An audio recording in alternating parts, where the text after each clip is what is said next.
வாசிங்க. கலாத்தியர் நிருபம் 5வது அதிகாரம் 23வது வசனம்.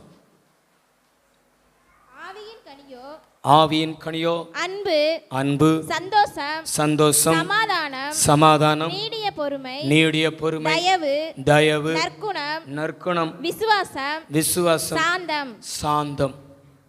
8வது கனி சாந்தம்.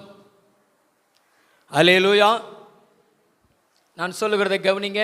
ஒரு கேள்வியை உங்களிடத்தில் கேட்டு நான் என்னுடைய செய்தியை தொடங்குகிறேன். ஒரு கட்டிடம் கட்டப்பட்டு அழகாக இருந்து நிலைத்திருக்கிறது. அதற்கு காரணம் என்ன?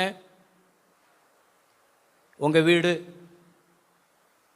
கற்களை கொண்டு, மணலை கொண்டு, சிமெண்டை கொண்டு, தண்ணீரை கொண்டு நீங்கள் அந்த வீட்டை கட்டினீர்கள். அந்த வீடு கட்டப்பட்டது, நிலைத்திருக்கிறது, பார்க்கறதுக்கு அழகாகவும் இருக்கிறது. எதனால சொல்லுங்க, சொல்லுங்களேன், எதனால சொல்லுங்க? சாந்து. சாந்து என்னது? சாந்து. சாந்து. சாந்து இல்லைன்னா உங்க வீடு கட்ட முடியாது. சாந்து என்கிற ஒரு கலவையை வச்சு தான் கற்களை இணைச்சு, செங்கலை இணைச்சு, அதன் மேலெல்லாம் பூசி, டைல்ஸை வைக்கணும்னாலும் அதுக்கு கீழே சாந்த வச்சு, அந்த டைல்ஸ் எல்லாம் வச்சு ஒரு கட்டடத்தை கட்டி அது பார்வைக்கு அழகாக இருக்கிறது, குடியிருப்பதற்கும் பிரயோஜனமாக இருக்கிறது. அதே போல் நம்முடைய தனிப்பட்ட வாழ்க்கை, ஆவிக்குரிய வாழ்க்கை, குடும்ப வாழ்க்கை, இது கட்டப்படணும்னா சாந்தம் அவசியம். இந்த சாந்து என்பது இந்த சாந்தத்திலிருந்து தான் வந்திருக்கும்னு நான் நினைக்கிறேன். அல்லேலூயா சொல்லுங்களேன். ஏன்னா சாந்தம் அப்படிங்கிறதுக்கு ஆங்கிலத்தில் ஜென்டில்னஸ், சென்டில்னஸ் அப்படிங்கிற வார்த்தை கொடுக்கப்பட்டிருக்கிறது. அதுக்கு என்ன அர்த்தம் அப்படின்னா மென்மையான. இன்னொன்று எப்படி சொல்லலாம்னா கனிந்த உள்ளம். இந்த பழம் இருக்குது பார்த்தீங்களா, காய் ஒரு மாதிரி இருக்கும், ஆனால் ரொம்ப பழுத்திருச்சுன்னா எப்படி இருக்கும்? அவ்வளவு சாஃப்டாக இருக்கும். வாழைப்பழம்லாம் ரொம்ப பழுத்திருச்சுன்னு வச்சுக்கோங்களேன், கையில் கூட நிற்காது, அப்படியே பிஞ்சுக்கிட்டு வரும். அதான் கனிந்த உள்ளம், மென்மையான. சாந்தம் என்பது என்ன அப்படின்னா நம்முடைய உள்ளம் ரொம்ப மென்மையாக இருக்கும். அதாவது சாந்து மாதிரி இருக்கும். இந்த சாந்து பார்த்துருக்கீங்களா? அதை கொத்தனார் செவத்தில் பூசி அதை எப்படி இழுவினாலும் அதுக்கு ஏத்தாப்புல மாறும். அது எந்த செவத்தில் அடித்தாலும் அப்படியே பிடிச்சிக்கிறோம். ஏன்னா அதுக்கு பேர் என்ன பேர்? சாந்து. மென்மையானது, குழவாக இருக்கும். பார்த்துருக்கீங்களா சாந்து?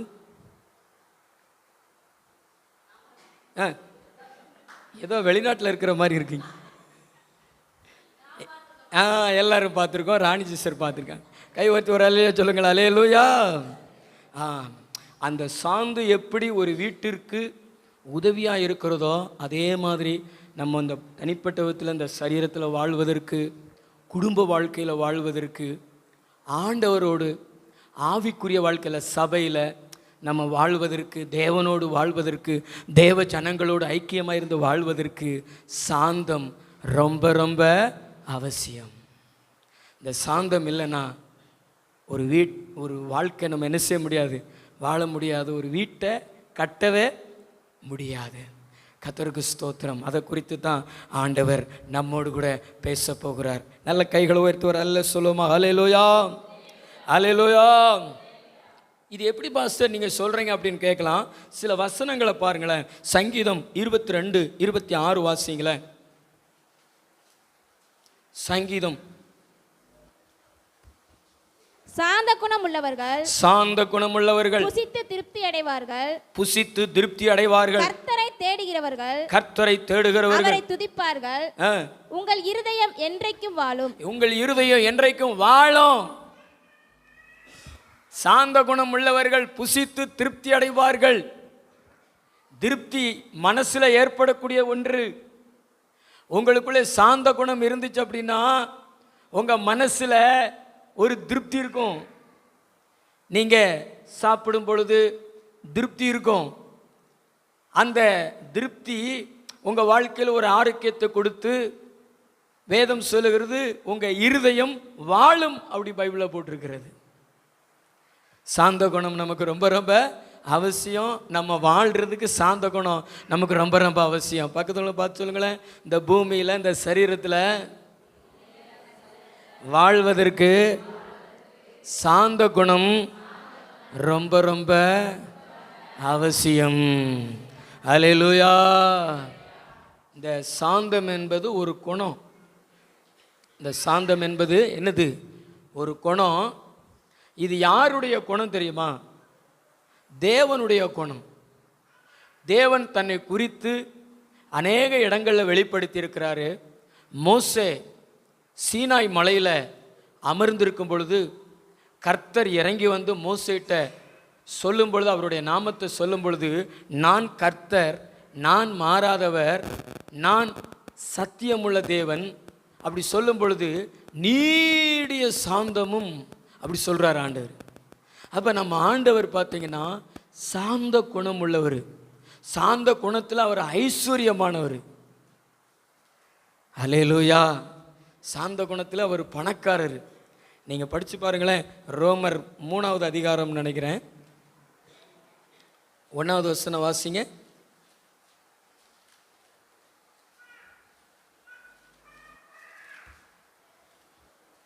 இப்படியானால் 2 ஆகையால் மற்றவர்களை குற்றவாளியாய் தீர்க்கிறவனே, நீ யாரானாலும் சரி, போக்குச் சொல்ல உனக்கு இடமில்லை. நீ குற்றமாய் தீர்க்கிறவைகள் எவைகளோ அவைகளை நீயே செய்கிறபடினால் நீ மற்றவர்களை குறித்து சொல்லுகிற தீர்ப்பினாலே உன்னைத்தானே குற்றவாளியாய் தீர்க்கிறாய். இப்படிப்பட்டவைகளை செய்கிறவர்களுக்கு தேவனுடைய நியாய தீர்ப்பு சத்தியத்தின்படி இருக்கிறது என்று அறிந்திருக்கிறோம். இப்படிப்பட்டவைகளை செய்கிறவர்களை குற்றவாளிகள் என்று தீர்த்தும் அவைகளை செய்கிறவனே, நீ தேவனுடைய நியாய தீர்ப்புக்கு தப்பிக்கொள்ளலாம் என்று நினைக்கிறியோ? அடுத்து சொல்லுகிறது பாருங்களேன், அல்லது தேவ தயவு நீ குணப்படும்படி உன்னை ஏவுகிறது என்று அறியாமல் அவருடைய தயவு, பொறுமை, நீடிய சாந்தம் இவைகளின் ஐஸ்வர்யத்தை அசட்டை பண்ணுகிறாயோ? நம்முடைய ஆண்டவர் எதில் பணக்காரரு? எதில் பணக்காரு? நீடிய பொறுமை, தயவு, சாந்தம். சொல்லுங்களேன். இல்லைன்னா நீங்கள் எத்தனையோ காரியங்களை குறை சொன்னீங்களா? ஆண்டவர் குறித்தோ மற்ற காரியங்களை குறித்தோ குறை சொன்னீங்க. நியாய தீர்ப்பு கொடுத்துருப்பாரு. ஆனால் ஆண்டவர் ஏன் இதுவரைக்கும் நியாய தீர்ப்பு கொடுக்கலன்னா, நீங்கள் குணப்படணும் அப்படி சொல்லி தான் நியாய தீர்ப்பு கொடுக்கல. நீங்கள் குணப்படணும்னு ஏன் ஆண்டவர் காத்திருக்கிறார்னா, அவர் நீடிய சாந்தம் உள்ளவர். எப்படிப்பட்டவர்? நீடிய சாந்தம் உள்ளவர். உங்களுடைய உள்ளமும் எப்படிப்பட்ட உள்ளமாக இருக்கணும் சொல்லுங்க? நீடிய சாந்தம் உள்ள உள்ளமாக இருக்கணும். கடினம் இருக்கக்கூடாது. உங்கள் உள்ளம் கல்லாக இருக்கக்கூடாது. மென்மையாக இருக்கணும். கொடூரமானதாக இருக்கக்கூடாது. இரக்கமற்றதாக இருக்கக்கூடாது. சாந்தமாக, அதான் நான் சொல்லிட்டேன்ல, சாந்து மாதிரி இருக்கணும். ஆமென். இன்னைக்கு நிறைய பேருக்கு அப்படிப்பட்ட உள்ளம் இல்லை. அதனால தான் இந்த பூமியில் அவங்களால ரொம்ப நாள் வாழ முடியல. கர்த்தரை தேடுகிறவருடைய இருதயம் வாழும். சாந்த குணமுள்ளவர்கள் திருப்தி அடைவார்கள். ஆயுசு நாட்களே திருப்தி அடைவார்கள். கர்த்தர் அவங்களை திருப்தி அடைய வைப்பார். 91வது சங்கீதத்தில் கடைசி வசனத்தை வாசிங்க.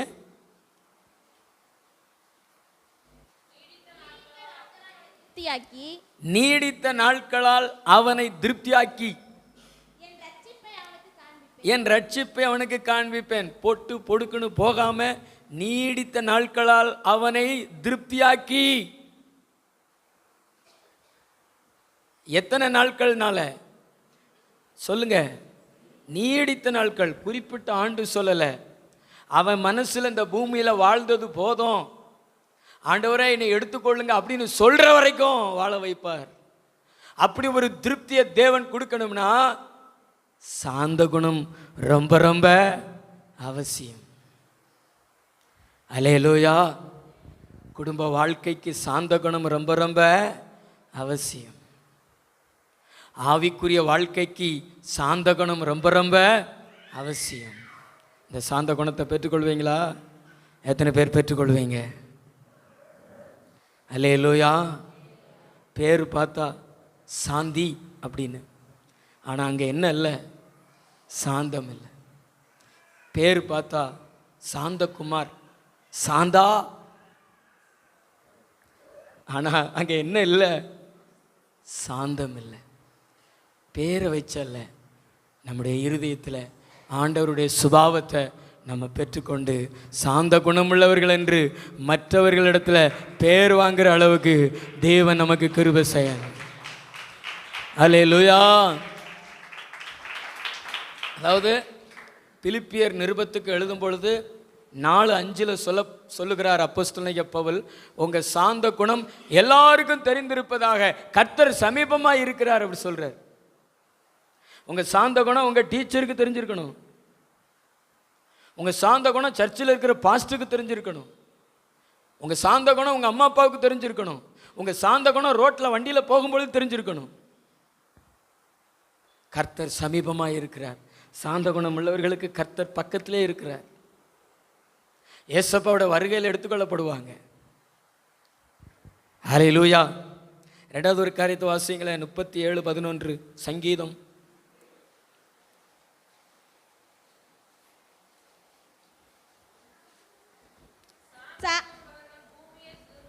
சாந்த குணமுள்ளவர்கள் பூமியை சுதந்தரித்து மிகுந்த சமாதானத்தினால்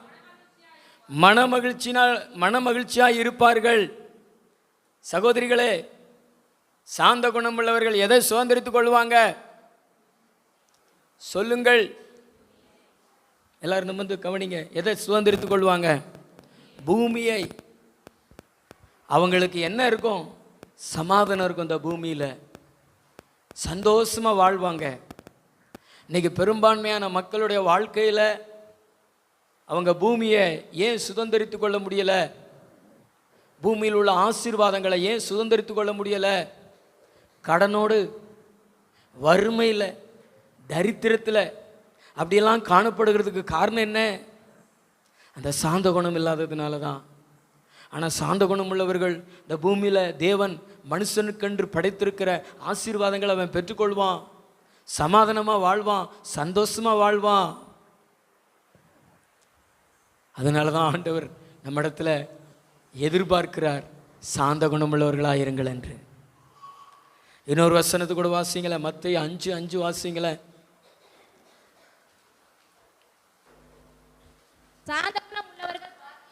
சாந்த குணமுள்ளவர்கள் பாக்கியவான்கள், அவர்கள் பூமியை சுதந்திரித்துக் கொள்வார்கள். நம்ம ஆண்டவர் இயேசு கிறிஸ்து சொல்றாரு, பிரதர், மலை பிரசங்கத்தில் சொல்றாரு, சாந்த குணமுள்ளவர்கள் பாக்கியவான்கள், அவர்கள் பூமியை சுதந்திரித்துக் கொள்வார்கள். ஆசீர்வதிக்கப்பட்டவர்கள் சாந்த குணமுள்ளவர்கள். பாக்கியவான்கள் என்றால் ஆசீர்வதிக்கப்பட்டவர்கள், கிருபை பெற்றவர்கள். நம்ம பாசையில் சொல்ல போனோம்னா கொடுத்து வச்சவங்க அப்படி சொல்லுவாங்க பார்த்தீங்களா? இன்னொன்று சொல்லலாம், கிருபை பெற்றவர்கள் அப்படின்னு. சாந்த குணமுள்ளவர்கள் ஆசீர்வதிக்கப்பட்டவர்கள். அவர்கள் இந்த பூமியை சுதந்திரித்துக் கொள்வார்கள். பூமியை சுதந்திரித்துக் கொள்வார்கள் என்றால் பூமியில் உள்ள நன்மைகளை சுதந்திரித்துக் கொள்வாங்க. இன்றைக்கி நிறைய பேர் பார்த்தீங்கன்னா இந்த பூமியில் தான் இருப்பாங்க, ஆனால் இந்த பூமியில் உள்ளதை அனுபவிக்க முடியாது. அப்படி ஒரு வியாதியோ அப்படி ஒரு நிலையோ அவங்க வாழ்க்கையில் காணப்படும். ஆனால் சாந்த குணமுள்ளவர்கள் ஆசீர்வதிக்கப்பட்டவர்கள் பாக்கியவான்கள் பூமியை என்ன செய்வார்கள்? சுதந்திரித்துக் கொள்வார்கள். ஒரு கைத்தட்டி ஆண்டவருக்கு ஒரு நன்றி சொல்வோமா? சாந்த குணமுள்ளவர்களை தேவன் எப்படியெல்லாம் நேசிக்கிறார். அல்லேலூயா, அல்லேலூயா. இந்த சாந்த குணமுள்ளவர்களை நம்ம பார்க்க முடியாது, ஆனால் நம்ம அப்படிப்பட்டவங்களா மாறணும். அப்படிப்பட்ட ஒரு குணத்தில் பிள்ளைகள் என்ன செய்யணும்? வாலிப பிள்ளைகள் வளரணும். சகோதரர்கள் அந்த சாந்த குணத்தில் என்ன செய்யணும்? வளரணும். மென்மையான கனிந்த உள்ளம், அந்த வார்த்தை எனக்கு ரொம்ப பிடித்திருந்தது. அதுதான் சுவை உள்ளதாக இருக்கும். மாம்பழம் ரொம்ப கனிஞ்சிருக்கு அப்படின்னா அதை சாப்பிட்டு பார்த்தீங்கன்னா ரொம்ப இனிப்பாக இருக்கும். அது மாதிரி தான் நம்முடைய உள்ளம் கடின உள்ளமாக இருக்கக்கூடாது, கல்லான உள்ளமாக இருக்கக்கூடாது. அது கனிந்த உள்ளமாக இருக்கணும். அது வளைந்து கொடுக்கிற தேவன் நம்மளை உருவாக்க நினைக்கிற அந்த விதத்திற்கு அது கொடுக்கணும். அவங்க நல்லா கீழ்ப்பிடிவாங்க, வணைஞ்சு கொடுப்பாங்க. அவங்ககிட்ட அந்த எதிர்த்து நிற்கிற அந்த சுபாவம் இருக்காது. ஒரு வார்த்தையை சொன்னால் முறைக்கிறது, கோபப்படுறது, அங்கிட்டு போய் குறை பேசுறது, அதெல்லாம் யார் கேட்பா? அப்படிலாம் அவங்க இருக்க மாட்டாங்க. நான் அதைத்தான் முதல்ல சொல்லிட்டேன். சாந்து எந்த இடத்துல வைக்கிறாங்களோ அப்படியே இருந்துக்கிடுவாங்க. சாந்தம். நான் இந்த கூட்டத்தை நடத்த மாட்டேன், இங்கெல்லாம் போக மாட்டேன் அப்படி சொல்ல மாட்டாங்க. நாம் இருக்க வேண்டிய இடத்த ஆண்டவர் சரியாக தெரிந்தெடுக்கிறாரு. அந்த இடத்துல இருந்தால் தான் அந்த வாழ்க்கை அழகாக இருக்கும். பாருங்களேன், இந்த பில்டிங்கில் அந்த சாந்து இருக்க வேண்டிய இடத்துல இருந்ததுனால தானே பார்க்கறதுக்கு அழகாக இருக்குது. நான் உள்ளெல்லாம் இருக்க மாட்டேன், நான் வெளியே தான் இருப்பேன், கல்லுக்கட்ட இடத்துல தான் இருப்பேன் அப்படின்னா உள்ளே எப்படி இருக்கும்? வெறும் செங்கலாக தான் என்ன செய்யும்? தெரியும். ஆமென். சாந்த குணத்தை பெற்றுக்கொள்வீங்களா? எத்தனை பேர் அப்படி பெற்றுக்கொள்வீங்க? கை உயர மாட்டேங்குது. நல்ல சத்தம் ஒரு அலையில சொல்லுங்களா, ஹல்லேலூயா.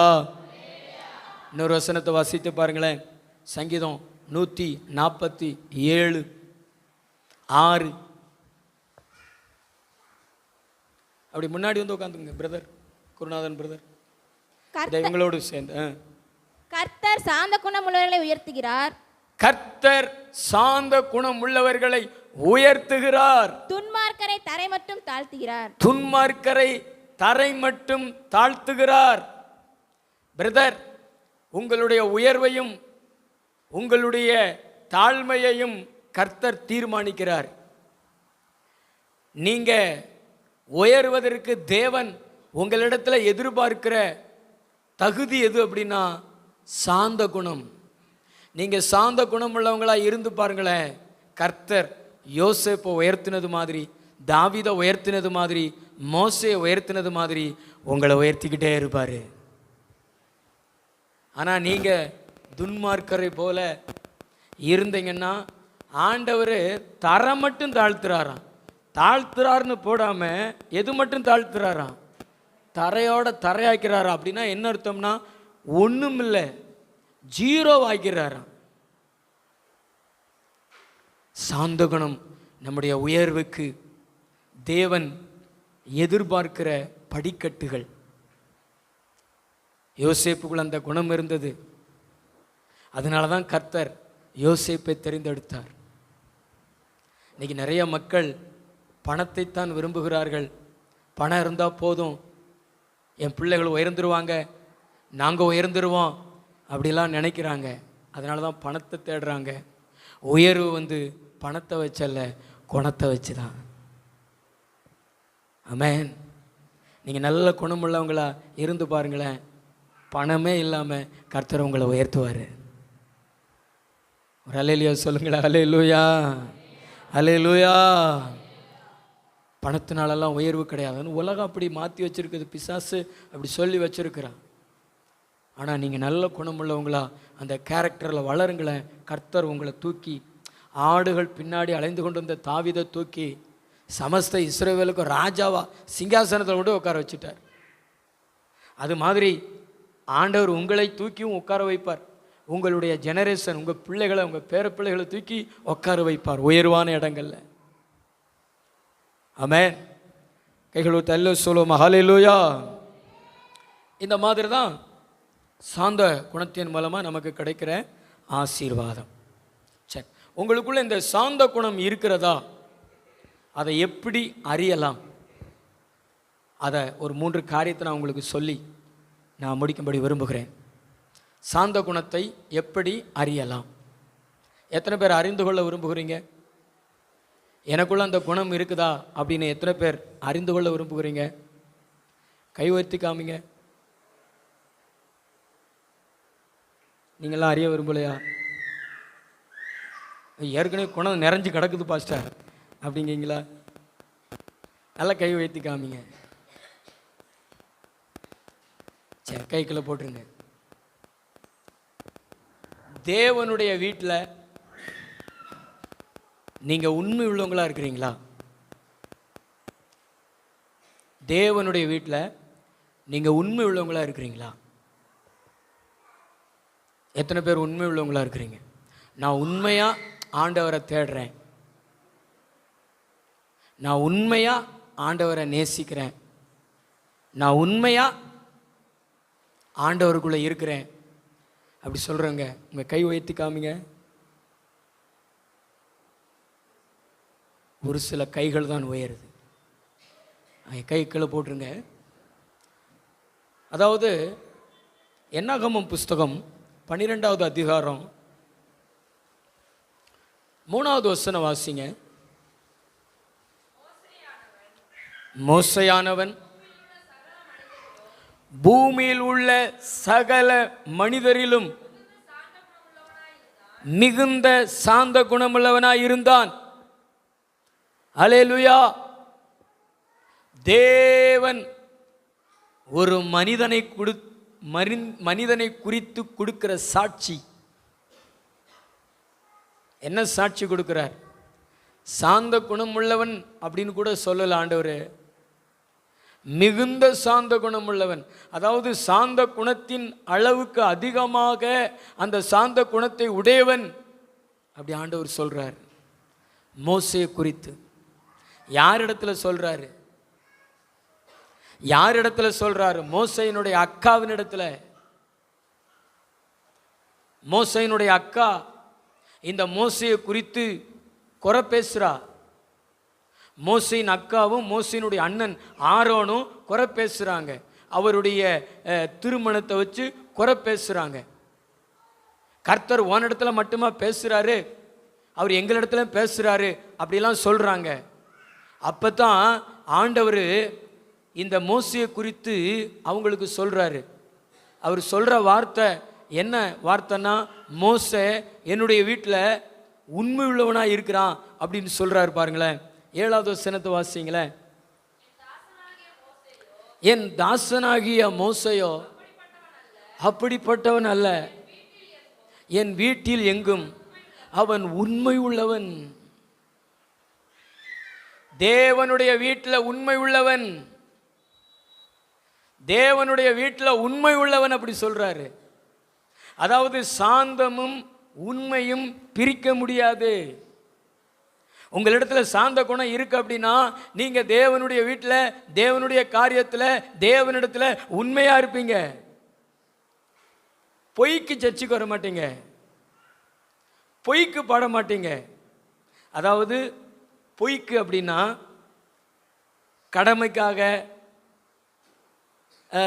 கிறிஸ்தவனை பிறந்துட்டேன் அல்லது மற்றவங்களுக்காக அம்மா அப்பாவுக்காக நீங்கள் சர்ச்சுக்கு ஆண்டவரை பாட மாட்டீங்க, துதிக்க மாட்டீங்க. உங்கள் உள்ளத்தில் உண்மையாக ஆண்டவரை நேசித்து ஆண்டவரை விசுவாசித்து ஆண்டவர் மேலே அன்பு வச்சு அவரை பாடிக்கிட்டு இருப்பீங்க, அவரை ஆராதிச்சுக்கிட்டு இருப்பீங்க. ஆண்டவரை குறித்தோ ஆராதனையை குறித்தோ ஊழியக்காரனை குறித்தோ நீங்கள் குறை பேச மாட்டீங்க. அந்த உண்மை உள்ளவர்களுடைய வாயிலிருந்து குறை வராது. இங்கே அதைத்தான் சொல்கிறாரு. அவன் என் வீட்டில் உண்மை உள்ளவன் சொல்லாமல் சொல்கிறாரு. நீங்கள்லாம் உண்மை உள்ளவங்கள் இல்லை, உங்களிடத்துல உண்மை இல்லை. இஸ்ரவேல் ஜனங்களிடத்துல உண்மை இல்லை. பாளையத்துக்குள்ளே தான் இருக்கிறாங்க, பலிகள் செலுத்துகிறாங்க, ஆனால் அதை உண்மையாக செலுத்தலை. நாம் தேவனுடைய வீட்டில் உண்மை உள்ளவங்களாக இருக்கணும். நம்முடைய வாயிலிருந்து ஆண்டவரை குறித்து குறைகள் வராது, ஊழியக்காரனை குறித்து குறைகள் வராது. ஆராதனைகளை குறித்து, ஜெபத்தை குறித்து குறைகள் வராது. ஆனால் ஆண்டவருக்காக, ஆண்டவருடைய நாமத்துக்காக பிரயாசப்படுவோம். இந்த மோசேனுடைய சரித்திரத்தை நீங்கள் படித்து பாருங்களேன். அவர் எந்த இடத்துலையுமே ஆண்டவரை குறித்து குறை பேசினதே கிடையாது. இஸ்ரவேல் ஜனங்கள் முறுமுறுப்பாங்க. ஆனால் அந்த ஜனங்களுக்கு முன்னாடி போய் நின்று கர்த்தர் நம்மளை ரட்சிப்பார், கர்த்தர் நமக்காக யுத்தம் பண்ணுவார் அப்படி சொல்லுவார். அதாவது ஆண்டவருடைய பட்சத்தில் நிற்பார். இவங்க எல்லாமே எதிர் பட்சத்தில் நின்றுக்கிட்டு ஆண்டவர் பட்சத்தில் நிற்கிறது மாதிரி காமிச்சுக்கிடுவாங்க. இன்னைக்கு நிறைய பேர் அப்படித்தானே, சர்ச்சுக்கு வந்தால் ஆண்டவர் பட்சத்தில் நிற்கிற மாதிரி, ஊழியக்காரன் பட்சத்தில் நிற்கிறது மாதிரி, ஊழியத்தின் பட்சத்தில் நிற்கிற மாதிரி காமிப்பாங்க. ஆனால் வெளியே போனால் பார்த்தீங்கன்னா அப்படியே வேற மாதிரி பேசுவாங்க. அது உண்மையா அவங்க ஊழியத்தின் பட்சத்திலையோ தேவனுடைய பட்சத்திலையோ இருக்க மாட்டாங்க. அதைத்தான் சொல்கிறாரு, நீங்கள்லாம் பாளையத்துக்குள்ளே தான் இருக்கிறீங்க, ஆனால் என் பட்சத்தில் இல்லை. ஆனால் மோசே பாளையத்துக்குள்ளே தான் இருக்கிறான், ஊழியக்காரனாக தான் இருக்கிறான், ஆனால் என் வீட்டில் அவன் உண்மையாக இருக்கிறான். சொல்லுது புரியுதா உங்களுக்கு? எத்தனை பேருக்கு புரிஞ்சது? பக்கத்துல பார்த்து சொல்லுங்களேன். தேவனுடைய வீட்டில், தேவனுடைய விஷயத்தில் நீங்கள் உண்மையாக இருக்கிறீங்கன்னா, உங்கள் மனம் திரும்புதல் உண்மையாக இருக்குன்னா, வேஷம் போடாமல் மாய்மாலம் பண்ணாமல், சர்ச்சில் எப்படியோ அப்படியே வீட்டில், சர்ச்சில் எப்படியோ அப்படியே வேலை செய்கிற இடத்துல எந்த ஒரு மாற்றம் இல்லாமல், வேஷம் தரிக்காமல் உண்மையாக வாழ்கிறது தாங்க சாந்த குணமுள்ளவர்களுடைய அடையாளம். அல்லேலூயா. நல்லா கைத்தட்டி ஆண்டவரை மகிமைப்படுத்துங்க. இதை அப்போஸ்தலனாகிய பவுல் புத்தி உள்ள ஆராதனைன்னு சொல்லுவார். புத்தி உள்ள ஆராதனை. உங்கள் மனம் புதிதாகிறதுனால நீங்கள் மறுரூபமாகுங்கள். உலகத்துக்கு ஒத்த வேஷம் தரிக்காதீங்க. இன்னைக்கு நிறைய பேர் அப்படித்தான் உலகத்துக்கு ஒத்த வேஷம் தரிப்பாங்க. நான் பாடல் பாடும்பொழுது நான் பார்த்தேன் ஒரு பாட்டு, அது செல்ஃபோனில் அனுப்பியிருந்தேன். அதை பார்த்தா நான் பாடிக்கொண்டிருந்தேன். ஆனால் முன்னாடி யாராவது வச்சு அதை வச்சு பாடுறாங்களான்னு பார்த்தேன். ஒருத்தட்டுமே அந்த செல்ஃபோன் இல்லை. நான் கேட்குறேன், இதே மாதிரி நீங்கள் வீட்டில் இருப்பீங்களா? உங்கள் கையில் இப்படி உங்கள் கை காலியாக இருக்குமா? காலேஜுக்கு போகும்போது உங்கள் கை காலியாக இருக்குமா? மற்ற இடங்களில் உங்கள் கை காலியாக இருக்குமா? ஆனால் சர்ச்சில் செல்ஃபோனை நாங்கள் உபயோகப்படுத்துகிறதே இல்லை அப்படிங்கிற மாதிரி நீங்கள் காமிச்சிக்கிறீங்க. ஆனால் வீட்டில் உங்களை பார்த்தா அப்போ தான் தெரியும். பஸ் ஸ்டாப்பில் வச்சு பார்த்தா அப்போ தான் தெரியும். காலேஜுக்கு போகும்போது பார்த்தா அப்போ தான் தெரியும் நீங்கள் செல்லை விட்டு பிரியாதவர்கள் என்று. நான் சொல்லுது புரியுதா? சர்ச்சுக்கு வரும்பொழுது பூ இருக்காது, ஆனால் ஸ்கூலுக்கு போகும்பொழுது கொண்டை நிறைய அண்ணா இருக்கும், மண்டை நிறைய அண்ணா இருக்கும். சொல்லுங்க, பூ வேஷம். இந்த சர்ச்சில் விசுவாசி வேஷம், பள்ளிக்கூடத்துக்கு போனால் அங்கே வேறு வேஷம், ஸ்டூடெண்ட்ஸ் வேஷம். அப்படி தானே? சொல்லுங்கள் பிரதர், பக்கத்தில் பார்த்து கேளுங்களேன். அப்படி தானா? சர்ச்சில் ஒரு வேஷம், சினிமா நடிகர்களுக்கு ஒவ்வொரு படத்துலையும் ஒவ்வொரு வேஷம். பார்த்துருக்கீங்களா? எங்களை பார்த்து பார்த்துருக்கீங்களான்னு கேட்குறீங்க. அதை பார்த்தானே நாங்கள் கற்றுக்கிட்டோம். அல்லேலூயா. சர்ச்சுக்கு வரையில் பொட்டிருக்காது, சர்ச்சுக்கு வரையில் பொட்டிருக்காது. ஆனால் வீட்டில் பார்த்தா இங்கே ஒரு பொட்டு, இங்கே ஒரு பொட்டு, இங்கே ஒரு பொட்டு. இதெல்லாம் போலிகள். உண்மை என்ன தெரியுமாங்க? ஆண்டவருடைய ஆலயத்தில் நம்ம எப்படி காமிக்கிறோமோ அதே மாதிரி தான் நம்ம வீட்டில் காமிப்போம், சமுதாயத்தில் காமிப்போம். அதுக்கு பேர் தான் உண்மை. மோசே குறித்து தேவன் சொல்கிறாரு, மோசே தேவனுடைய வீட்டில் எங்கும் உண்மை உள்ளவன். உண்மை உள்ள மனுஷன் பரிபூர்ண ஆசீர்வாதங்களை பெறுவான். இந்த மோசையை குறித்து ஆண்டவர் என்கிட்ட ஒரு காரியத்தை சொன்னார். இன்னைக்கு ஒரு ஆள் இறந்துட்டா அவங்க சவ ஊர்வலத்துக்கு நிறைய மக்கள் வந்தால் அவங்கள புகழுவாங்க. அதுக்காக வேண்டிய நிறைய பேர் பார்த்தீங்கன்னா மனுஷர்களை பிரியப்படுத்துவாங்க. மோசேயினுடைய அடக்க ஆராதனையை மனுஷர் பண்ணலை. மோசேயினுடைய அடக்க ஆராதனையை யார் பண்ணலை? மனுஷர் பண்ணலை. ஏன் பண்ணலை? ஏன் பண்ணலை? மோசே தேவன் மனுஷனை பார்க்கல, மனுஷனிடத்திலிருந்து பிரித்தெடுத்து ஒரு தூதனா தன்னை போலவே ஆண்டவர் அவரை நடத்தினார். மோசையினுடைய செத்து போன அந்த பிரேதத்தை இந்த ஜனங்கள் பார்க்கக்கூடாது. அவன் மேலே மண்ணு விழுகிறத இந்த ஜனங்கள் பார்க்கக்கூடாது. அவன் என்ன போல, அவன் தூதனை போல அப்படி சொல்லி தான் ஆண்டவர் மோவாப் மலை மேலே கர்த்தருடைய வார்த்தையின்படி ஏறுறதுக்கு பலன் இருந்தவருக்கு அங்கே போன உடனே கர்த்தருடைய வார்த்தையின்படி அவர் மரித்தார். தேவனும் தேவ தூதர்களும் அடக்கம் பண்ணினார்கள். தேவனுக்காக உண்மையாக இருந்தோம்னா கர்த்தர் நம்மளை மனுஷனாக பார்க்க மாட்டார். ஹல்லேலூயா. தேவனிடத்தில் நீங்கள் உண்மையாக இருந்தீங்கன்னா, உண்மையாக அவரை தேடுனீங்கன்னா, உண்மையாக அவரை ஆராதிச்சிங்கன்னா மனுஷனை மாதிரி ஆண்டவர் உங்களை நடத்த மாட்டார். அவரை மாதிரியே உங்களை நடத்துவார். பலவீனம் இல்லாமல் நடத்துவார். மோசைக்கு 120 வயசு ஆயிடுச்சு, ஆனால் பலன் குறையலை. மோசைக்கு 120 வயசு ஆயிடுச்சு, ஆனால் பார்வை மங்கலை. மோவாப் மலையிலிருந்து அந்த இஸ்ரவேல் தேசத்தை ஆண்டவர் வாக்கு பண்ணின அந்த தேசத்தை பார்க்கும்படி தேவன் பார்வை கொடுத்திருந்தார். மனுஷனாக நடத்தலை, தேவனை போல நடத்தினார். காரணம் என்ன தெரியுமா? அவருடைய வாழ்க்கையில் வேஷம் கிடையாது, உண்மை. நீங்கள் இன்றைக்கி நிறையா பேர் சர்ச்சில் என்ன செய்கிறாங்க? வேஷம் போடுறாங்க. பரிசுத்தவான்கள் மாதிரி, பரிசுத்த பிள்ளைகள் மாதிரி முக்காடெல்லாம் போட்டு ஞாயிற்றுக்கிழமெல்லாம் பார்த்தா அது முதல் வார ராபோஜன பந்தியில் ஒரே ஒயிட்டு தான். ஆமாம், ராபோஜன பந்தினா அப்படி தான் எடுக்கணும் அப்படின்ட்டு வந்துடுறீங்க. ஆண்டவர் உங்கள் ஆடைகளை பார்க்கறதில்ல, உங்கள் ஆத்மாவை பார்க்கிறார், உங்கள் உள்ளத்தை பார்க்கிறார். உள்ளத்தில் பரிசுத்தத்தோடு நீங்கள் கர்த்தருடைய ரத்தத்தையும் கர்த்தருடைய சரீரத்தையும் வாங்கும் பொழுது உங்கள் பேரை தேவன் பெருமைப்படுத்த ஆரம்பிக்கிறார்.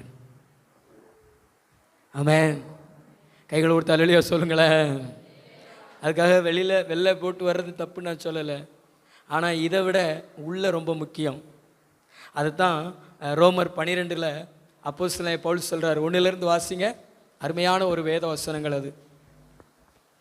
அப்படி இருக்க சகோதரரே நீங்கள் உங்கள் சரீரங்களை பரிசுத்தமும் தேவனுக்கு பிரியமுமான ஜீவ பலியாக ஒப்புக்கொடுக்க வேண்டும் என்று தேவனுடைய இரக்கங்களை முன்னிட்டு உங்களை வேண்டிக் கொள்கிறேன். இதுவே நீங்கள் செய்யத்தக்க புத்தியுள்ள ஆராதனை. நீங்கள் இந்த பிரபஞ்சத்திற்கு ஒத்த வேஷம் தெரியாமல், இந்த பிரபஞ்சம் என்பது உலகம், இந்த உலகத்துக்கு ஒத்த வேஷம் தெரியாம தேவனுடைய நன்மையும் பிரியமும் பரிபூரணமான சித்தம் இன்னதென்று பகுத்தறியத்தக்கதாக உங்கள் மனம் புதிதாகிறதுனால மறுரூபமாகுங்கள். கர்த்தர் சொல்கிறார், உலகத்துக்கு ஒத்த வேஷம் தரிக்காதீங்க. பக்கத்துல பார்த்து சொல்லுங்களேன், உலகத்துக்கு ஒத்த வேஷம் தரிக்காதீங்க. இந்த பக்கம் இருக்கிறவங்களை பார்த்து சொல்லுங்களேன், உலகத்துக்கு ஒத்த வேஷம் தரிக்காதீங்க. உலகத்தார் மாதிரியே வேஷம் போடாதீங்க. உங்க மனசு மறுரூபமாகணும், உங்க மனசு புதுசாகணும். அதுதான் உண்மை. சமாரியா ஸ்திரீட்ட ஆண்டவர் சொல்லும் பொழுது, தேவன் ஆவியா இருக்கிறார், அவரை தொழுது கொள்ளுகிறவர்கள் ஆவியோடும் உண்மையோடும் தொழுது கொள்ளணும். ஏன்னா நம்முடைய ஆண்டவர் உண்மை உள்ள தேவன். அவரிடத்துல நீடிய சாந்தம் இருக்கு அப்படின்னா அவர் உண்மை உள்ள தேவன். நம்ம இடத்துல ஏன் நீடிய சாந்தங்கள் இல்லை அப்படின்னா உண்மை இல்லை. உண்மையையும் நீடிய சாந்தத்தையும் பிரிக்க முடியாது. நீடிய சாந்தம் இருக்கு அப்படின்னா அந்த இருதயத்தில் என்ன இருக்கும், அந்த வாழ்க்கையில் என்ன இருக்கும், உண்மை இருக்கும், கடினம் இருக்காது, இரக்கம் இருக்கும், சாந்தம் இருக்கும், மென்மை இருக்கும், சாஃப்ட்னஸ், உருகுகிற உள்ளமாக இருக்கும். அது ஒரு ஹல்லேலூயா சொல்லுமா? ஹல்லேலூயா. கர்த்தர் நல்லவர். உண்மை உள்ளவங்களாக மாறுங்க. இந்த சாந்த குணத்தை நம்ம எப்படி பெற்றுக்கொள்ளலாம் அப்படின்னா, இந்த இடத்துல அந்த 6வது வசனத்தை வாசிங்க. ஆண்டவர் சொல்கிறாரு என்னாகமத்தில் 12:6.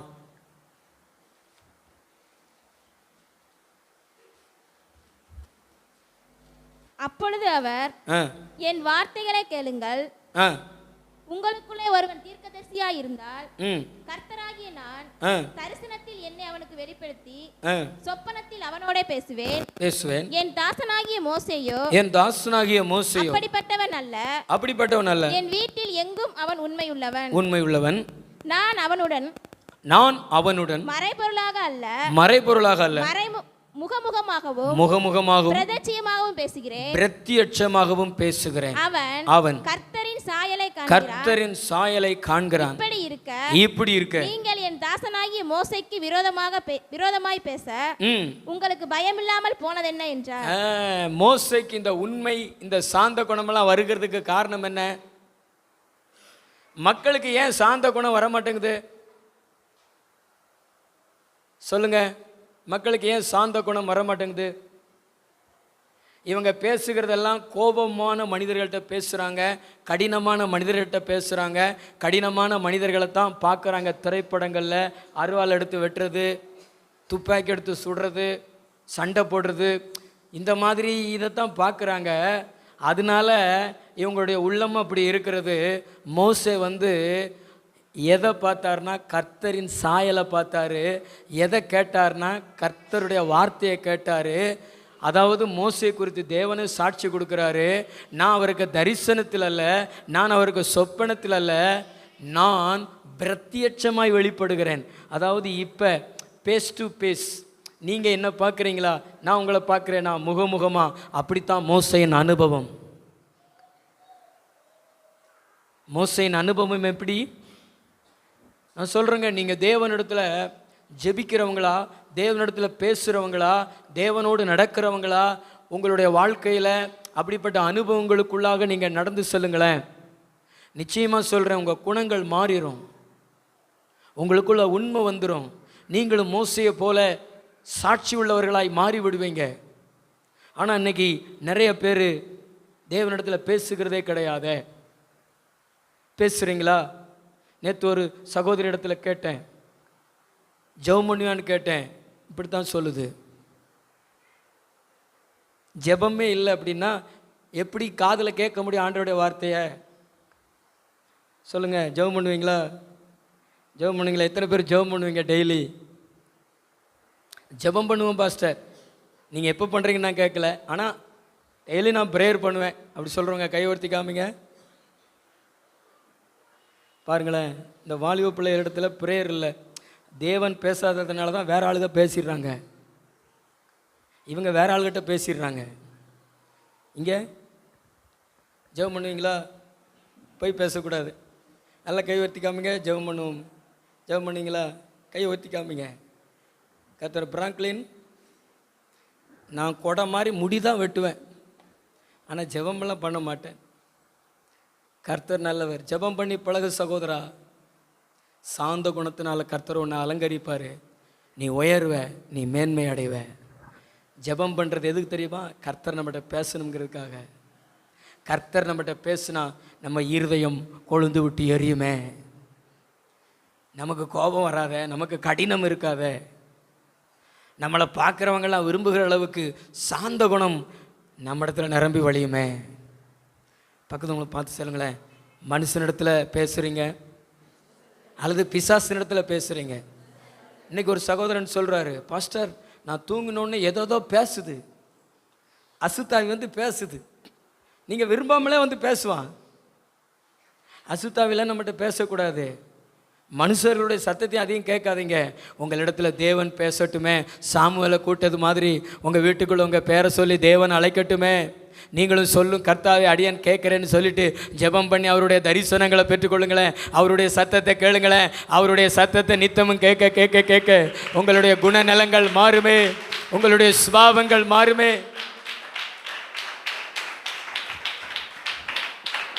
உங்கள் கணவருக்கு முன்னாடி உங்கள் சாந்த குணம் தெரியுமே, உங்கள் மனைவிக்கு முன்னாடி உங்கள் சாந்த குணம் தெரியுமே, குடும்பம் சமாதானத்தினால நிரம்புமே. ஆண்டவருடைய சத்தம் கேட்கறது இல்லையே. மோசே குறித்து தேவன் சாட்சி கொடுக்குறாரு, பிரத்யட்சமாய் கடவுளோடு பேசுகிற ஒரு அனுபவங்க. அவர் சாதாரணமான கடவுள் கிடையாதுங்க. ஒருவரும் சேரக்கூடாத ஒளியில் வாசம் பண்ணுறவர். அவரை பார்த்தாலே உயிரோடவே இருக்க முடியாது. தேவ தூதர்களே முக்காடு போட்டுக்கிட்டு முகத்தை மறைச்சிக்கிட்டு 6 சட்டைகள் இருக்கும் தேவ தூதர்களுக்கு. 2 சட்டைகள்னால பறப்பாங்க, 2 சட்டைகள்னால பாதத்தை மூடிக்கிடுவாங்க, 2 சட்டைகள்னால முகத்தை மூடிக்கிடுவாங்க. ஏன்னா ஒருவரும் காணக்கூடாத இறைவன், ஒருவரும் சேரக்கூடாத ஒளியில் வாசம் பண்ணுறவர். அப்படிப்பட்ட தெய்வம் ஒரு சாதாரணமான மனுஷனிடத்தில் பிரத்யட்சமாக பேசுகிறார்னா அவருக்கு எவ்வளவு பெரிய கிருபை பாருங்களேன் மோசேக்கு. அல்லேலூயா, அல்லேலூயா. நல்ல கைத்தட்டி ஆண்டவருக்கு நன்றி சொல்லுவீங்களா? அல்லேலூயா. அதாங்க பெரிய கிருபை. உங்கள்கிட்ட தேவன் பேசணும். நீங்கள் அதிகமாக மனுஷனிடத்தில் பேசாதீங்க. நீங்கள் எந்த மனுஷனிடத்தில் அதிகமாக பேசுகிறீங்களோ அவன் சுபாவம் வரும் உங்களுக்கு. ஆனால் தேவனிடத்தில் அதிகமாக பேசுகிறீங்கன்னா அவருடைய சுபாவம் வரும் உங்களுக்கு. நல்லா இருப்பீங்க, ஆசீர்வாதமாக இருப்பீங்க. கர்த்தர் நல்லவர். கைகளை தள்ள சொல்லுவோம் ஹல்லேலூயா. 2வது ஒரு காரியத்தை வாசிங்களேன். 1 பேதுரு 3வது அதிகாரம் 4வது வசனம். அழியாத அலங்கரிப்பாய் இருக்கிற, அழியாத அலங்கரிப்பாய் இருக்கிற சாந்தமும் அமைதலும் உள்ள ஆவியாகிய இருதயத்தில் மறைந்திருக்கிற குணமே, இருதயத்தில் மறைந்திருக்கிற குணமே உங்களுக்கு அலங்காரமாய் இருக்க கடவுது, உங்களுக்கு அலங்காரமாய் இருக்க கடவுது. அதுவே தேவனுடைய பார்வையில் விலையேற பெற்றது, தேவனுடைய பார்வையிலே விலையேற பெற்றது.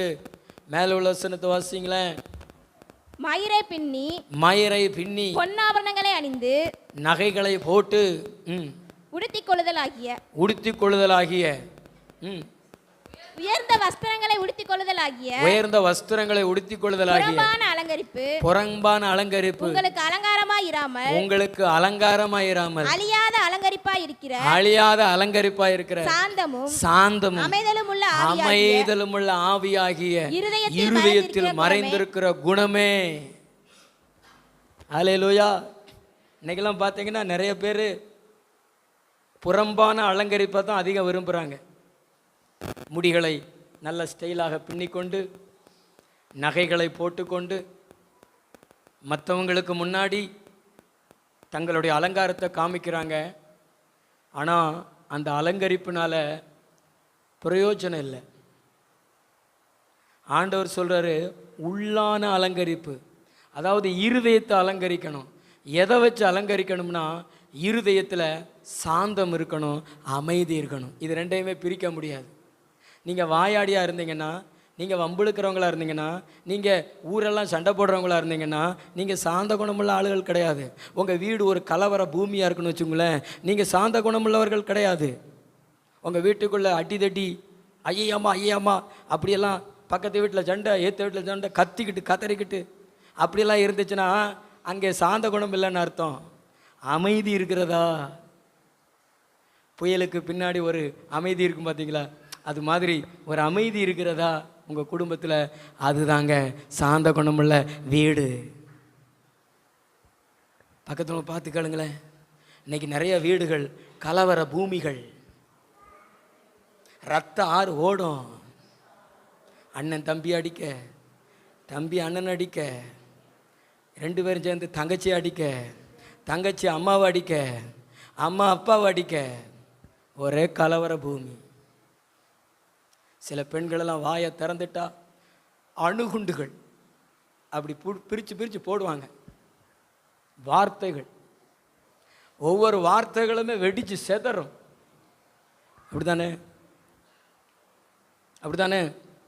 அப்படியெல்லாம் கிடையாது பாஸ்டர்னு சொல்கிறவங்க எத்தனை பேர்? ஆமே, நீங்கள் பாக்கியவான்கள். அதுதான் திறமை அப்படின்னு மக்கள் நினச்சிக்கிறாங்க. உங்கள் வீட்டில் சாந்த குணம் இல்லைன்னு அர்த்தம்.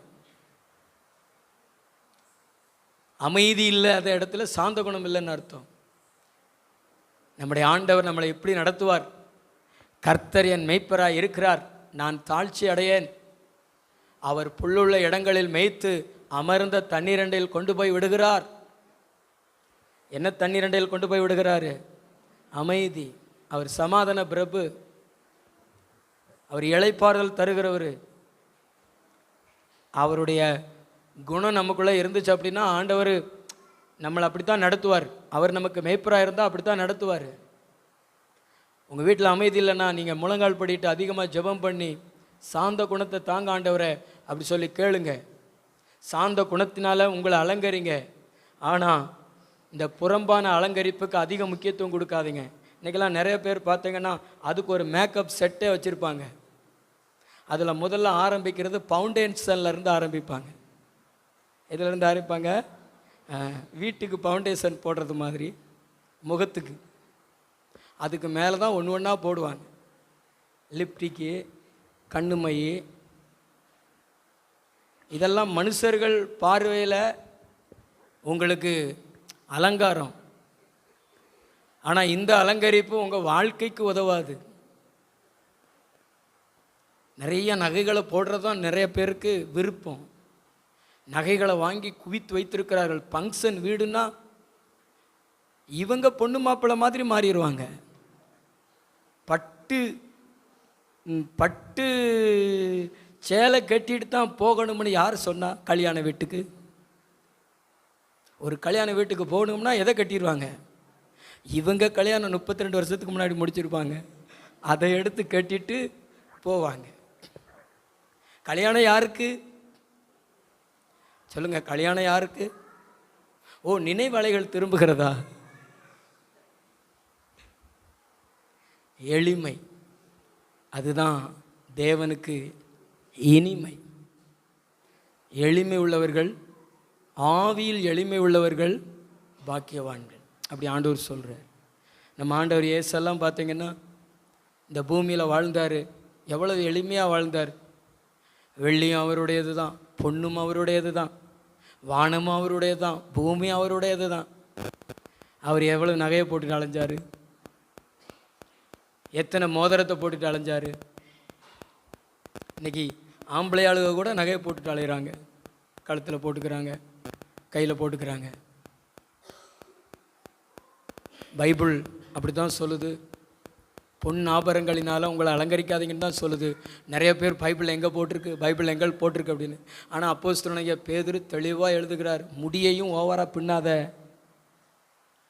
நகைகளையும் அதிகமாக போடாத, வஸ்திரம் கூட உன் தகுதிக்கு மேலே எடுக்காத. நார்மலாக ஒரு மனுஷன் எவ்வளவு ரேட்டில் ஜவுளி எடுக்க முடியுமோ அவ்வளவு எடுங்க. ரொம்ப ஹையாக உங்கள் பெருமைகளை காமிக்காதீங்க, உங்கள் ஆடம்பரங்களை காமிக்காதீங்க. உங்கள் லெவலை ஜவுளி கடைக்காரன் கரெக்டாக கண்டுபிடிச்சிருவான். நீங்கள் போன உடனே அவன் ஒரு ரேட்டில் எடுத்து கொடுப்பான். அதுதான் உங்கள் தகுதி. உண்மையிலே தான் நம்மளை பார்த்து எடுத்து கொடுப்பான். நீங்கள் அதை விட கொஞ்சம் கூட்டி எடுத்துக்கிடலாம். அதுக்காக வேண்டி ரொம்ப ஹை குவாலிட்டியை எடுத்து கிறிஸ்துமஸில் இயேசுநாதர் பிறந்தார். ஆனால் இவங்களுடைய ஆடைகள், அலங்காரங்கள் அப்படியே ஜொலிக்கும். அல்லேலூயா. ஆண்டவர் சந்தோஷப்பட விரும்புகிறார். ஆனால் அதிகமான ஆடம்பரத்துக்கு நம்ம இடம் கொடுத்தோம்னா உள்ளான மனுஷனில் அலங்காரம் இல்லாமல் போயிருமே. ஆண்டவர் சொல்கிறாரு, சாந்த குணமும் அமைதியும் நம்ம உள்ளான மனுஷனுடைய இருதயத்தில் அலங்காரமாக இருக்கட்டும். நல்ல கைத்தட்டி ஆண்டவருக்கு நன்றி சொல்லுவீங்களா? ஹல்லேலூயா, ஹல்லேலூயா. சாந்தம், அமைதி. கடைசியாக ஒன்றை மட்டும் வாசிச்சிருங்க. மத்தேயு 11:29.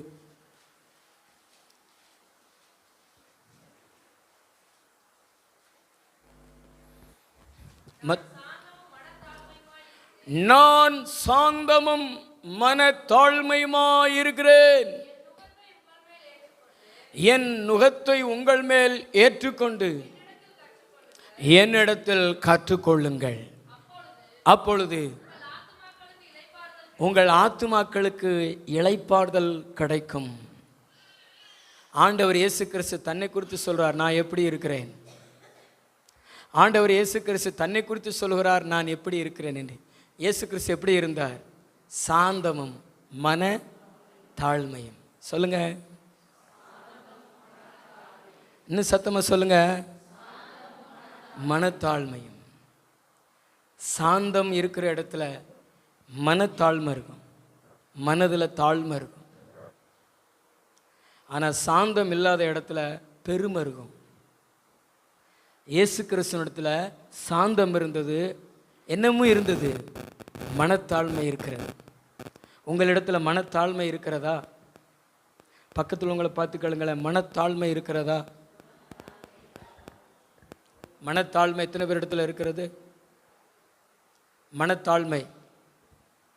என்னிடத்துல மனதில் தாழ்மை இருக்குது அப்படி சொல்கிறவங்க எத்தனை பேர்? கையை உயர்த்தி காமிங்க. நான் ரொம்ப தாழ்மையாக இருக்கிறேன் அப்படி சொல்கிறவங்க கையை உயர்த்தி காமிங்க. ஒருத்தரும் தாழ்மையா இல்லையா? நீங்களே ஒத்துக்கொள்ளுகிறீர்கள். ஆனால் நீங்கள் ரொம்ப தாழ்மையாக இருக்கணும். தாழ்மையினுடைய ஒரு அடையாளம் என்ன அப்படின்னா, 1 பேதுரு 5வது அதிகாரம் 5வது வசனம் வாசிங்க. அந்தப்படி இளைஞரே மூப்பருக்கு கீழ்ப்படியுங்கள். மூப்பருக்கு, பாஸ்டருக்கு கீழ்ப்படியுங்கள். நீங்கள் எல்லாரும் ஒருவருக்கொருவர் கீழ்ப்படிந்து மனத்தாழ்மையை அணிந்து கொள்ளுங்கள். பெருமை உள்ளவர்களுக்கு தேவன் எதிர்த்து நிற்கிறார், தாழ்மை உள்ளவர்களுக்கு தேவன் கிருபை அளிக்கிறார். மனத்தாழ்மை உங்களிடத்துல இருக்குதா? அதனுடைய அடையாளம் என்ன? போதகருடைய வார்த்தைக்கு கீழ்ப்படிவீங்க. அதுவும் மனத்தாழ்மை யாருக்கு இருக்காது அப்படின்னா, வாலிபர்களுக்கு இருக்காது. வாலிபர்களுக்கு இருக்காது, கீழ்ப்படிய மாட்டாங்க. வாலிப பிள்ளைகள், நீங்களாம் பெற்றோருக்கு கீழ்ப்படுறீங்களா? எத்தனை பேர் பெற்றோருக்கு கீழ்ப்படுவீங்க? என்னால் எங்கள் அம்மா அப்பா சொல்கிறத கேட்பேன்னு சொல்கிறவங்க கை ஊற்றி காமிங்க. வாலிப பிள்ளைகள் கை ஊற்றி காமிங்களேன். ஒரு கை உயராது. அதே மாதிரி இங்கே நாங்களாம் கீழ்ப்படிவோம்னு சொல்கிறவங்க கை ஊற்றி காமிங்க. ஏன்னா வாலிபர்களுக்கு என்ன இருக்காது? கீழ்ப்படுதல் இருக்காது. சின்ன வயசில் கீழ்ப்படுதல் இருக்கும். அதை எடுத்துகிட்டு வானா எடுத்து வரும், இதை எடுத்துகிட்டு வானா எடுத்து வரும் குழந்தை. ஆனால் குழந்தை வளர்ந்து மீசையெல்லாம் முளைச்சி இவங்க வாலிப பிள்ளை ஆகிட்டு கொஞ்சம் உயரமாக வளர்ந்து கொஞ்சம் படிச்சுட்டாங்கன்னா அவங்களுக்கு எல்லாமே அற்பமாக தெரியும். அம்மா அப்பா அற்பமாக தெரிவாங்க, பாஸ்டர் அற்பமாக தெரிவார், தேவனுடைய வார்த்தை அற்பமாக தெரியும், சபை அற்பமாக தெரியும். அது என்ன அடையாளம் தெரியுமா? மண்டையில் என்ன வந்துருச்சு? பெருமை வந்துருச்சுன்னு அடையாளம். நீங்கள் தாழ்மையை அணிந்து கொள்ளணும். அப்போ கர்த்தர் உங்களை உயர்த்துவார். எதை அணிந்து கொள்ளணும்?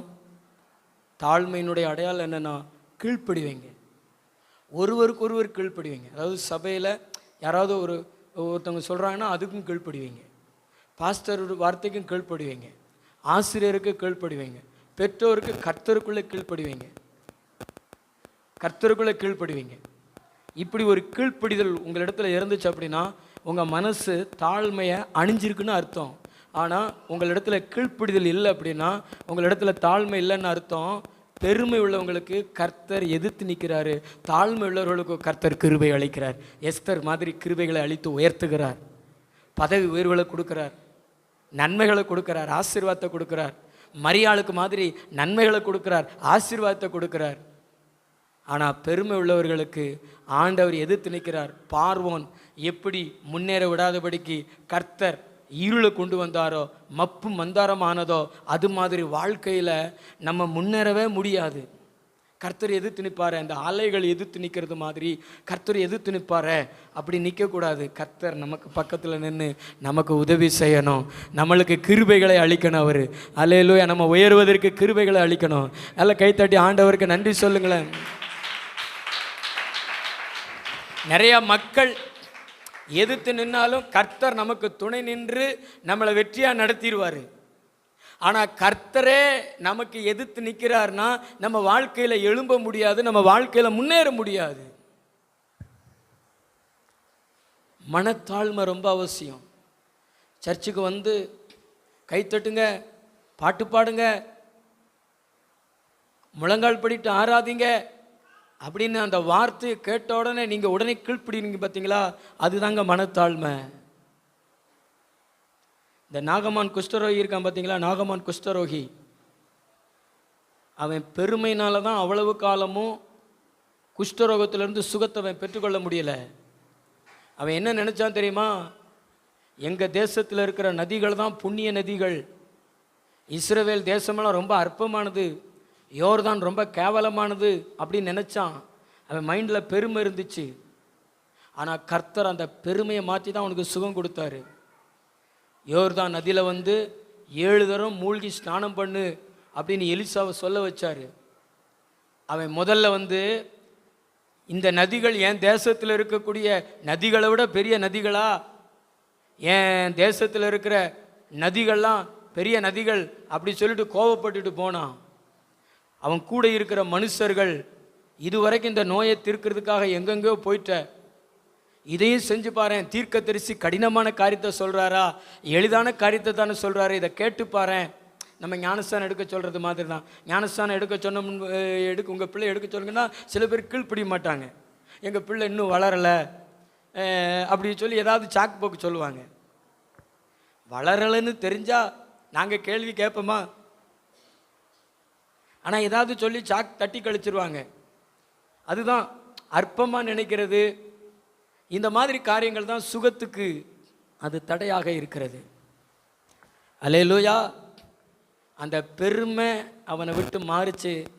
அவன் குஷ்டரோகம் அவனை விட்டு நீங்கிச்சு. நேர போனான், யோர்தான் நதியில் இறங்கினா, 7 தரம் மூழ்கினான். கரெக்டாக ஒன்று கூட குறையாம. நான் 6 தரம் தான் மூழ்குவேன் அப்படின்னு சொல்லியிருந்தோம்னா நிச்சயமாக அவனுக்கு சுகம் கிடைச்சிருக்காது. 7 தரம் மூழ்கி அவன் எழுந்து பார்க்கும் பொழுது பைபிள் சொல்லுகிறதுங்க, ஒரு சிறு குழந்தையினுடைய சரீரத்தை போல அவனுடைய சரீரம் மாறிற்று. அற்புதம் நடந்தது. இதுக்கு முன்னாடி ஒரு குறைவுள்ளவனாக இருந்தான், இதுக்கு முன்னாடி ஒதுக்கப்பட்டவனாக இருந்தான். ஏன்னா குஷ்டரோகி பக்கத்தில் யாராக இருந்தாலும் உட்கார மாட்டாங்க, ஊரை விட்டு ஒதுக்கி வச்சுருவாங்க. அந்த மாதிரி நிலை தான், ஒரு ஒதுக்கப்பட்ட நிலை, ஒரு குறைவு பெற்ற நிலை. கை கால் விரல்கள்லாம் பார்த்திங்கன்னா குறையாத்தான் இருக்கும், சூம்பி போயிருக்கும், இல்லாமல் இருக்கும். அந்த உணவு கூட எடுத்து சாப்பிட முடியாது, நல்லா நடக்க முடியாது, நல்லா ஓட முடியாது. அதுதான் குஷ்டரோகம். ஆனால் அப்படிப்பட்ட நிலையிலிருந்து கர்த்தர் அவனுக்கு விடுதலை கொடுத்தாருனா அவன் தன்னை தாழ்த்தினான். ஆண்டவர் உங்களை பார்த்து சொல்கிறாரு, நீங்களும் உங்கள் மனசில் தாழ்மை அணிந்து கொள்ளுங்க, தங்களை தாழ்த்துங்க, ஆண்டவருக்கு கீழ்ப்படிந்து பழகுங்க, கர்த்தர் உங்களை உயர்த்துவார். அல்லேலூயா. நான் சொல்கிறது எத்தனை பேருக்கு புரிகிறது? குறிப்பாக சொல்கிறேன், நீங்கள் வியாதியில் இருக்கிறீங்கன்னா கர்த்தருக்கு கீழ்ப்படிங்க, உங்களை தாழ்த்துங்க. அதே மாதிரி வாலிப பிள்ளைகள், வாலிபர்கள் உங்களுடைய வாழ்க்கையில் உங்களை தாழ்த்துங்க, கீழ்ப்படிந்து பழகுங்க. கர்த்தர் உங்களை ஏற்ற காலத்தில் என்ன செய்வார்? உயர்த்துவார். ஆனால் அந்த கீழ்ப்படிதல் தான் இன்றைக்கி நிறையா வாலிபர்களிடத்தில் இல்லை. இப்படி முடிவெட்டாத அப்படின்னா அப்படி தான் முடிவெட்டிட்டு வருவாங்க. இந்த ஜெபத்துக்கு வான்னா வரமாட்டாங்க. இது எல்லாமே பெருமையின் அடையாளம். ஆனால் இது நம்ம வாழ்க்கையில் தேவனுடைய உயர்வையும் தேவனுடைய ஆசீர்வாதத்தையும் குறைச்சிடும்.